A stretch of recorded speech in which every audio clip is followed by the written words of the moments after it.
Welcome to my Cook with Tashi YouTube channel. අද මම ඔයාලා අරගෙන ඉන්නේ බත් එක්ක කන්න පුළුවන් ලස්සම රස බිත්තර කාරය එකක්. වැඩි වෙලාවක් යන්නේ නැතුව ඉක්මනින්ම හදා ගන්න පුළුවන් ලස්සම රස බිත්තර කාරය එකක් තමයි මම අද අරගෙන ආවේ. බිත්තර කාරය එක හදන්න අවශ්‍ය කරන දේවල් මම මෙතන දාලා තියෙනවා. අපි එහෙනම් බලමු කොහොමද මේක හදන්නේ කියලා. මුලින්ම අපි භාජනය ලිපේ තියලා ඒකට තෙල් මිශ්‍රණ දෙකක් එකතු කරගමු. තෙල් ටික මේ විදිහට රත් වෙගෙන එද්දී අප තේ හැඳක් සහ සූදුරු මේස හැඳක් එකතු කරගන්න.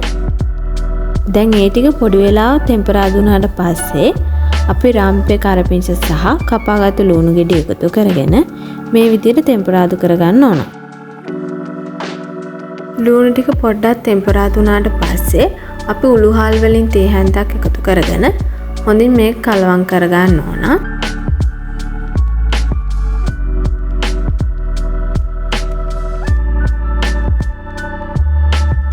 මේ විදිහට පොඩි වෙලාවක් ටෙම්පරාදු වුණාට පස්සේ දැන් අපි පොඩි කොඳු පොතු කෑල්ලකුත් එකතු කරගමු.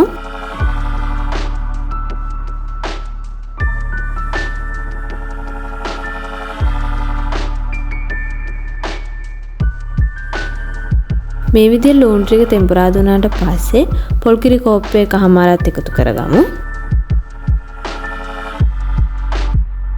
දැන් අපි 3-5 මේසෙන්දි දෙක කහ කුඩු තේ හැඳි භාගය සහ මිරිස් කුඩු මේස හැඳක් එකතු කරගමු. දැන් මේ විදිහට හොඳට කලවම් කරගත්තට පස්සේ කිරි එක හොඳින් පස්ස ගන්න ඕන. විනාඩි 2-3ක් විතර කිරි එක හොඳට පස්ස ගන්න ඕනේ. මේ වෙලාවේදීම අපි රසායන ලුණුත් එකතු කරගමු. දැන් හොඳට කලවම් කරගත්තට පස්සේ පොඩි වෙලාවක මේක ලිපේ තියාගමු.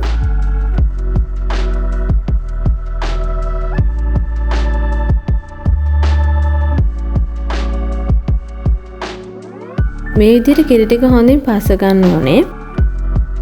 මේ ගානට කිරි ටික පැහිගෙන ඉද්දි අපි තඹගත්තු බිත්තර ටික එකතු කරගමු. මම තඹගත්තු බිත්තර මෙතන 5ක් එකතු කරගෙන තියෙනවා. මම තඹගත්තු බිත්තර ටික මේ විදිහට දෙකට කපාගෙන අරගෙන තියෙන්නේ.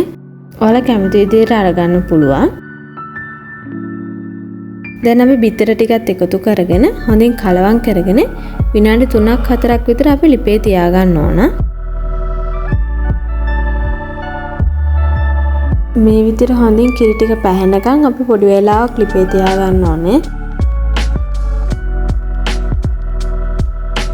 නිතරම හැන්දෙන් කලවම් කරගනිමින් අපි මේක ලිපේ තියාගන්න ඕනේ.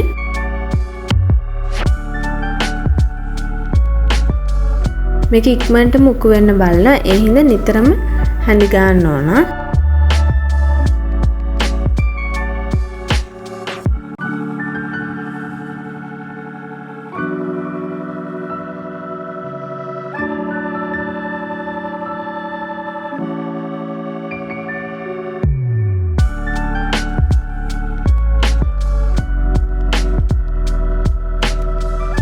මේ ගානට කිරි ටික පැහිගෙන ඉද්දි අපි ලිප ඔෆ් කරගමු. ඔන්න ඉතින් දැන් අපේ බිත්තර කාරය එක හරි. ඔයාලත් පුළුවන් මේ වගේ ඉක්මනින්ම හදා ගන්න පුළුවන් රසම රස බිත්තර කාරය එකක් හදලා රස බලන්න.